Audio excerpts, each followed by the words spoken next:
নির্বাচনের আগেই কার্যকর হচ্ছে নতুন পে স্কেল মূল্যস্ফীতির সঙ্গে সমন্বয়ের ঘোষণা প্রধান উপদেষ্টার। আসসালামু আলাইকুম প্রিয় চাকরিজীবী মহোদয়গণ।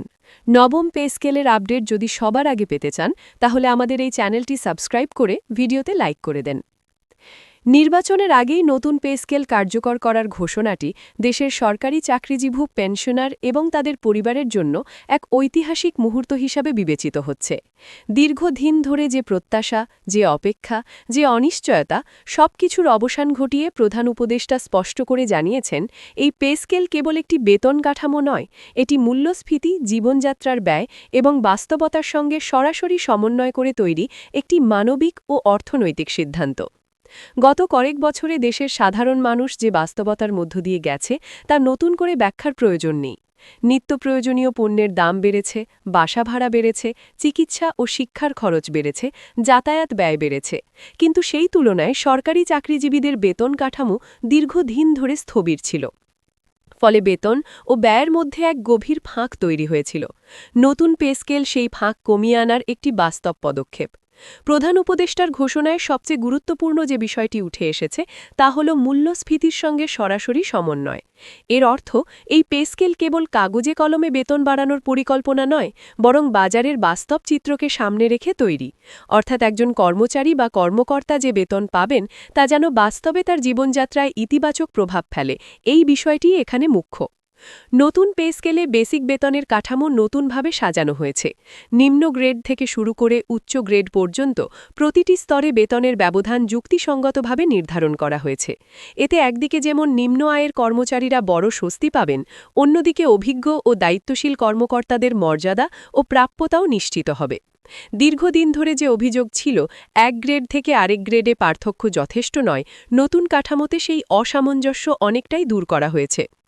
পে স্কেলের সঙ্গে বাড়ি ভাড়া ভাতা, চিকিৎসা ভাতা, যাতায়াত ভাতা এবং অন্যান্য সুযোগ সুবিধাও পুনর্মূল্যায়ন করা হয়েছে। বিশেষ করে বাড়ি ভাড়া ভাতার ক্ষেত্রে বড় পরিবর্তন এসেছে। শহর ও গ্রাম ভেদে বাস্তবতা বিবেচনায় এনে ভাতার হার পুনর্নির্ধারণ করা হয়েছে, যাতে কর্মচারীরা বাস্তবিক অর্থে উপকৃত হন। চিকিৎসা ব্যয়ের বিষয়টিও এখানে বিশেষভাবে গুরুত্ব পেয়েছে, কারণ বর্তমান সময়ে চিকিৎসা খরচ একটি বড় চাপ। পেনশনারদের জন্য নতুন পে স্কেল একটি আলাদা মাত্রার সুখবর নিয়ে এসেছে। প্রধান উপদেষ্টা স্পষ্টভাবে জানিয়েছেন, পেনশন কাঠামো নতুন বেতন কাঠামোর সঙ্গে সামঞ্জস্যপূর্ণভাবে হালনাগাদ করা হবে। এর ফলে যারা জীবনের সেরা সময়টা রাষ্ট্রের সেবায় দিয়েছেন তাদের অবসর জীবনে আর্থিক নিরাপত্তা আরও শক্তিশালী হবে। অনেক পেনশনার দীর্ঘদিন ধরে যে দাবি জানিয়ে আসছিলেন, পেনশন যেন বাস্তব জীবনের ব্যয়ের সঙ্গে মিল রেখে নির্ধারিত হয়, এই ঘোষণায় তার প্রতিফলন দেখা যাচ্ছে।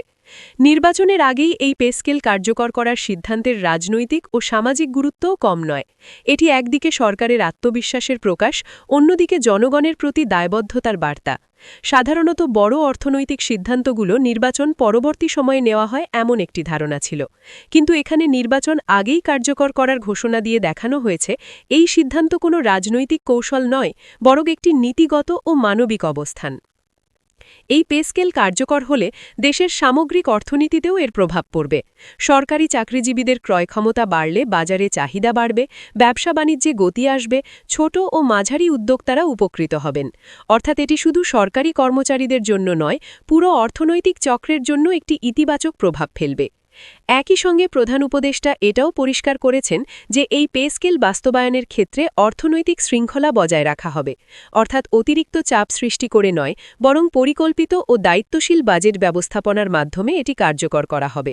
এতে করে দেশের আর্থিক স্থিতিশীলতা বজায় থাকবে, মুদ্রাস্ফীতির উপর অনাচিত চাপ পড়বে না, এই বিষয়টি বিশেষভাবে বিবেচনায় রাখা হয়েছে। দীর্ঘদিন ধরে সরকারি চাকরিজীবীদের মধ্যে যে হতাশা তৈরি হয়েছিল, পরিশ্রমের তুলনায় প্রাপ্তি কম, নতুন পে স্কেল সেই হতাশা অনেকটাই কমিয়ে দেবে। কর্মক্ষেত্রে মনোবল বাড়বে, কাজের প্রতি আগ্রহ বাড়বে, সেবার মান উন্নত হবে। কারণ একজন কর্মচারী যখন আর্থিকভাবে স্বস্তিতে থাকেন তখন তার কাজের মান ও দায়িত্ববোধ স্বাভাবিকভাবেই বাড়ে। নতুন পে স্কেল নিয়ে সাধারণ মানুষের মধ্যেও আলোচনা শুরু হয়েছে। অনেকেই বলছেন এটি সময় উপযোগী সিদ্ধান্ত। কেউ কেউ আবার জানতে চাইছেন বাস্তবায়ন কত দ্রুত হবে, কবে থেকে বেতন বাড়তি পাওয়া যাবে, বকেয়া কিভাবে সমন্বয় হবে। এই প্রশ্নগুলো স্বাভাবিক এবং সরকারের পক্ষ থেকে ধাপে ধাপে এসব বিষয়ে বিস্তারিত নির্দেশনা দেওয়া হবে বলে জানানো হয়েছে। প্রধান উপদেষ্টার বক্তব্যে একটি বিষয় খুব স্পষ্ট, এই পে স্কেল কোনো একক গোষ্ঠীর জন্য নয়, এটি একটি সামগ্রিক সংস্কারের অংশ, যার লক্ষ্য হল রাষ্ট্রের কর্মব্যবস্থাকে আরও কার্যকর, মানবিক ও টেকসই করা। মূল্যস্ফীতির সঙ্গে সমন্বয় করে বেতন নির্ধারণ মানে ভবিষ্যতের কথাও মাথায় রাখা, যাতে কয়েক বছর পর আবার একই সংকট তৈরি না হয়। সব মিলিয়ে নির্বাচনের আগেই নতুন পে স্কেল কার্যকর হওয়ার ঘোষণা দেশের জন্য একটি বড় ঘটনা। এটি শুধু একটি আর্থিক সিদ্ধান্ত নয়, বরং রাষ্ট্র ও কর্মচারীদের মধ্যকার সম্পর্কের নতুন অধ্যায়। এই সিদ্ধান্ত বাস্তবায়নের মধ্য দিয়ে যদি ঘোষিত প্রতিশ্রুতি পূর্ণভাবে রক্ষা করা যায়, তাহলে এটি দীর্ঘদিন ধরে একটি ইতিবাচক উদাহরণ হয়ে থাকবে, যেখানে বাস্তবতা, মূল্যস্ফীতি এবং মানুষের জীবনযাত্রাকে গুরুত্ব দিয়ে নীতি নির্ধারণ করা হয়েছে। নতুন পে স্কেল কার্যকর হওয়ার ঘোষণার পর একটি বিষয় সবচেয়ে বেশি আলোচনায় এসেছে।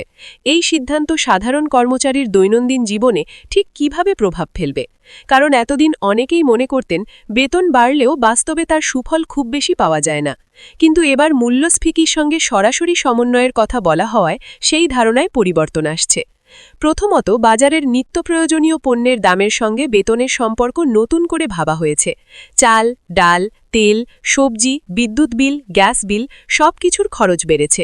নতুন পে স্কেলে বেসিক ও ভাতা মিলিয়ে যে মোট আয় নির্ধারণ করা হচ্ছে, তা যেন এই ব্যয়গুলো সামাল দিতে পারে, এই লক্ষ্যই এখানে মুখ্য। দ্বিতীয়ত, শহরভেদে জীবনযাত্রার ব্যয়ের যে বিশাল পার্থক্য, তা নতুন করে আলোচনায় এসেছে। রাজধানী ও বড় শহরে যারা চাকরি করেন, তাদের ব্যয় একরকম নয়। নতুন পে স্কেল বাস্তবায়নের সময় এই বাস্তবতা মাথায় রেখে ভাতা কাঠামো সমন্বয়ের ইঙ্গিত দেওয়া হয়েছে, যা অনেকের জন্য বড় স্বস্তির কারণ। তৃতীয়ত, নতুন পে স্কেল মানসিক চাপ কমাতে বড় ভূমিকা রাখবে। এতদিন অনেক চাকরিজীবী ঋণ করে সংসার চালাতে বাধ্য হচ্ছিলেন। বেতন ও ব্যয়ের অসামঞ্জস্যের কারণে সঞ্চয় প্রায় অসম্ভব হয়ে পড়েছিল। বেতন বাড়লে অন্তত ন্যূনতম সঞ্চয়ের সুযোগ তৈরি হবে, যা ভবিষ্যৎ নিরাপত্তার জন্য অত্যন্ত গুরুত্বপূর্ণ। পেনশনারদের ক্ষেত্রেও এই সিদ্ধান্ত বিশেষ তাৎপর্যপূর্ণ। অবসর জীবনে আয় নির্দিষ্ট থাকে, কিন্তু খরচ থেমে থাকে না, চিকিৎসা ব্যয় বরং বাড়ে। নতুন পে স্কেলের সঙ্গে পেনশন সমন্বয় হলে প্রবীণ নাগরিকদের জীবন কিছুটা হলেও স্বস্তির হবে, এই প্রত্যাশা তৈরি হয়েছে। অনেকে প্রশ্ন করছেন, এই পে স্কেল বাস্তবায়নের পর কি আবার আন্দোলন দাবি দেখা দেবে? বিশেষজ্ঞদের মতে, যদি ঘোষিত সিদ্ধান্তগুলো বাস্তবমতভাবে প্রয়োগ করা যায়, তাহলে অন্তত আগামী কয়েক বছর বড় কোনো অসন্তোষের সম্ভাবনা কমে যাবে। কারণ এখানে শুধু বেতন বাড়ানো নয়, একটি কাঠামোগত সংস্কারের চেষ্টা রয়েছে। নির্বাচনের আগে এই সিদ্ধান্ত কার্যকর হওয়ার আরেকটি দিক হল প্রশাসনিক স্থিতিশীলতা। নির্বাচনকালীন সময়ে প্রশাসনের ভূমিকা অত্যন্ত গুরুত্বপূর্ণ। কর্মচারীরা যদি আর্থিকভাবে স্বস্তিতে থাকেন, তাহলে দায়িত্ব পালনে মনোযোগ ও নিরপেক্ষতা আরও বাড়বে, এমনটাই মনে করছেন অনেক বিশ্লেষক। সবশেষে বলা যায়, নতুন পে স্কেল ও মূল্যস্ফীতির সঙ্গে সমন্বয়ের ঘোষণা একটি সময় উপযোগী পদক্ষেপ। এটি নিখুঁত কিনা তা বাস্তবায়ন করার পরই পুরোপুরি বোঝা যাবে।